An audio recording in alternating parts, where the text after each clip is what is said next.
But often when I'm teaching on prayer, I kind of use this quote that I heard many years ago. All prayer is powerful, but some prayer is more powerful. And as I kind of thought about that kind of phrase, and I kind of agree with that all prayer is powerful, all prayer is effective. Some prayer is more powerful and effective. That kind of prayer that comes from a place of faith and expectation. And what that looks like, what that means is many different things, but one of them is beginning to pray with kind of God's perspective on things. It's a bit like this jigsaw puzzle. I often only get to see a little bit, and actually sometimes I just get to see the back of it, and I don't really fully understand what is happening, what God sees. Why is that important? Because sometimes when I come to pray, if I just come with my perspective, and I don't take time to listen to God, then it's going to affect the way that I pray. To give you an example, this might not be something that you have ever experienced, but sometimes when I come to pray, it kind of looks a little bit like this.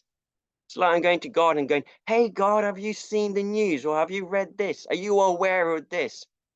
And can you do something about it?" It's kind of like I'm going to God and trying to inform him about something that actually, to be honest, I know he knows about. But as soon as if you were listening into my prayers, it might sound like that. And so, kind of learning to listen to God and get his perspective on things, I think is crucial when it comes to learning to pray with faith and expectation. And somebody who's really helped me with this is a friend called Andrew. And he first shared this, what I call the Andrew's triangle, with me. So let me just share it with you and let me just go through it.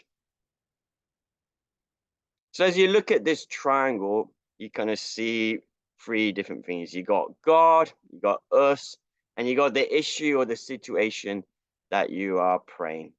So previously, as I said, it feels like I'm telling God, "Hey, God, this is what's happening here. Do you think about it?" But this is different. You start off with, there's a logic to the numbers. So you start off with number one, which is this kind of looking up, a bit like I often talk about before. Look up before you look out. So I'm just looking up at God. I'm kind of just worshiping him. I'm adoring him. I'm sitting at his feet. But as part of that, like any good relationship, and prayer is just an outworking of this relationship with God, it's not just me talking all the time. If I just talk to my wife all the time, I tell you what, I would be in serious problems. I have to take time to intentionally listen to God. So in that place of coming to pray and focusing in on God, that one, God begins to speak to me. And that is what number two is.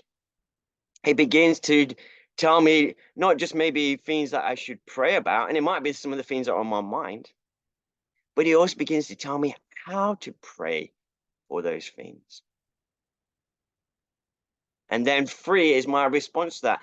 God having told me what to pray for and how to pray for it, then I just ask God, will you do that?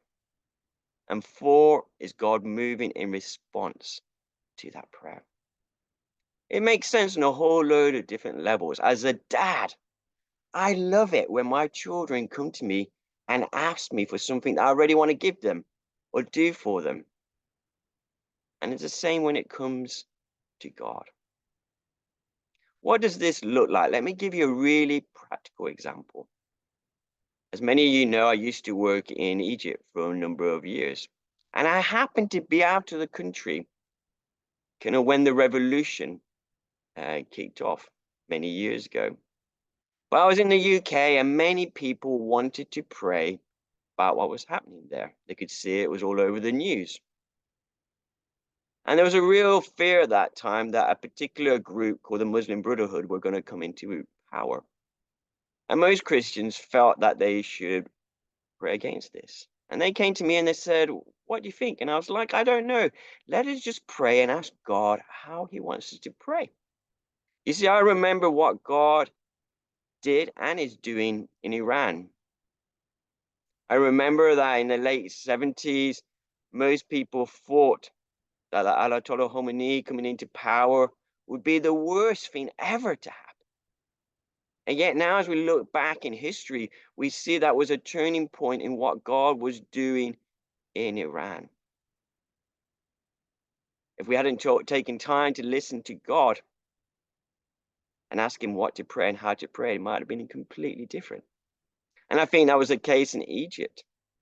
For me, the Muslim Brotherhood coming into power was one of the best things that could ever happen to the Christian church. Before I went overseas and when I was in Egypt initially, there was a real kind of fear, and yeah, people didn't want to reach out to their neighbors. But after the revolution, the Muslim Brotherhood coming into power, it broke some kind of fear in the church, the majority of the church. So that when I returned to Egypt, they were wanting to reach out and to their neighbors. And so we need to listen to God. Sometimes when I'm doing this training, I kind of ask, who wants to pray a prayer that's guaranteed to be answered? And of course, everybody puts their hand up, because we do. And so I say to them, and I'll read to them Romans 8:34, where it says that Jesus is at the right hand of God interceding. And then I ask them, do you think Jesus' prayers are answered? And everybody says yes. And so I say to them, I wonder what Jesus is praying about this person. Was he praying about my family? Was he praying about me? Was he praying about this issue? Was he praying about that country? I want to be praying those prayers. And I'm not going to get that until I learn. It's part of my prayer time, just to still myself as I enter his presence and hear his voice and what he's saying about different things.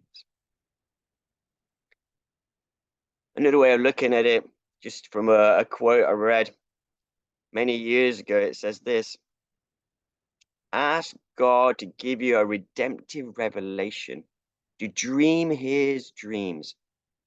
And that revelation will inform how you pray and increase your faith for what God will do. He wants you to see how things could be in the life of people, places, and regions. He wants you to imagine their redeemed future and then pray blessing for them in light of it. I just love that. In some ways, it kind of summarizes what I'm saying. It's like as we get that revelation, as we're in God's presence, as he reveals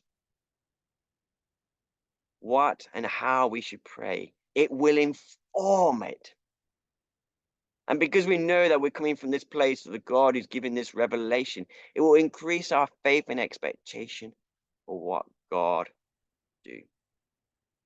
Just to finish off with another quote by a guy called Sean Boltz, he said this. I'm just going to read it so I get it correct. Prayer's power comes when we see God's original design over nations, cities, people groups, industries, children, and so forth. Now, he's thinking particularly about this country called Congo. You could replace that with anything. But he says this: what would Congo look like fully developed? And who has the courage to ask God to show what he wants to do with that nation? One of the most mineral-rich nations of the world. This is how the power of prayer comes. You can't listen to the war report, the opinions papers, the religious report. You have to hear God's heart report. I like what we were talking about before, listen to God.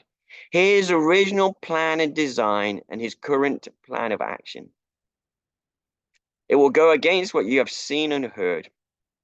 It's easy to hear reports about what is not happening in the nations. You can flip it around and speak of what can happen. We want to listen to God's heart instead of the critical mass.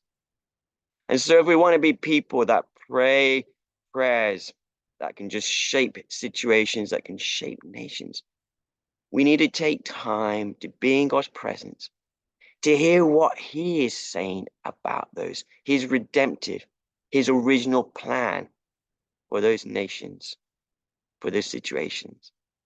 And then it's easy. All we do is we repeat what he's told us already. And our Heavenly Father delights to answer those prayers.